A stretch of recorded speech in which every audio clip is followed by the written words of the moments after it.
All right, so I'm back in the shop. Thanks for checking back in here and give you a quick update. 2 weekends ago, I went and played at a little off-road private park area, Corey Meadows, they call it, in Toma, Wisconsin. Nothing too terribly challenging for my rig, but awesome property for people to get their feet wet with stock-ish. Anything stock to 37s. It would have a good day there. Nice place, a beautiful chunk of property though. About 120 acres, and it's a lot of fun. So if you're in the Wisconsin area and you get to check out somebody to go play with at one of the events, it's event only, private property, through some of the clubs in the areas, and nice place to check out and spend a day there. So that gave me I taught a class up there, and that was a recovery class. Went good.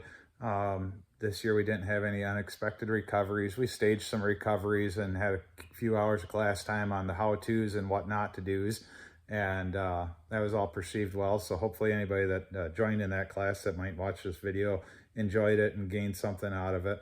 But that gave me a chance to really just drive my Jeep around a little bit as we staged other vehicles and did a couple little climbs at the end of the day just to flex it out and have some fun with it. But nice shakedown run. Found out a couple things though. I got a clunk in the back. I think it's a link bar that is slopping around, maybe a bad Heim or something hiding in there. And then I can't get it into two-wheel drive high, which thus stops me from four-wheel drive high. So running up and down their little access road a couple of times was like not fun. So wound out. And then I also found out I don't have third gear. So something's adjusted wrong in my shift linkage or my art car reverse gate shifter. I've had a ton of transmission issues.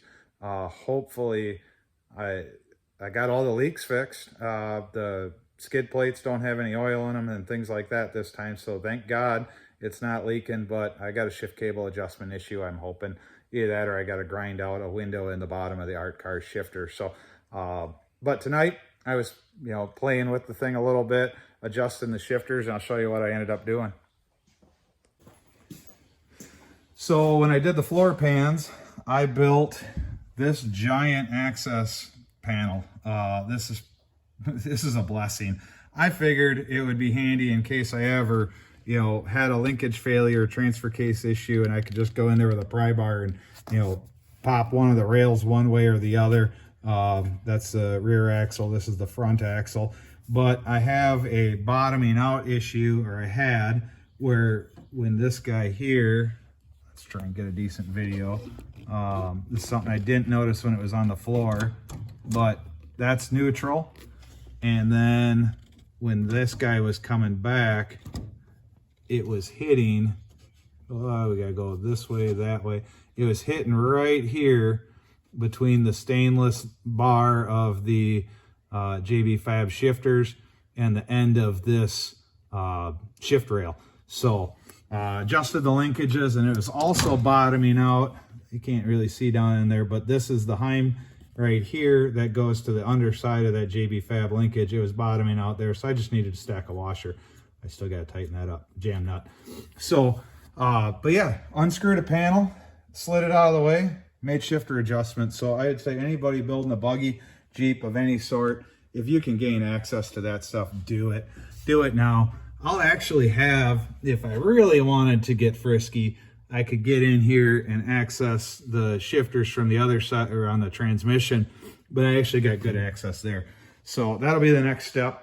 I also, while I was up there teaching the recovery class, I'm like, talking about trail gear, recovery gear, things like that, and rattled off fire extinguisher. And then I thought about it, and I didn't have a fire extinguisher mounted. So Chinese eBay quick release, it is mediocre at best, but it does beat what I had, where I just had it Velcroed into like a pouch of sorts. And it was, after I looked at it again, it was really nearly impossible to get it out in a hurry. So this is one of those quick releases. I know there's a lot of really high-end ones. This is like a $20 one. Pull the little knob, thing ratchets out of its mount, but it's kind of cheesy. got some slop in it.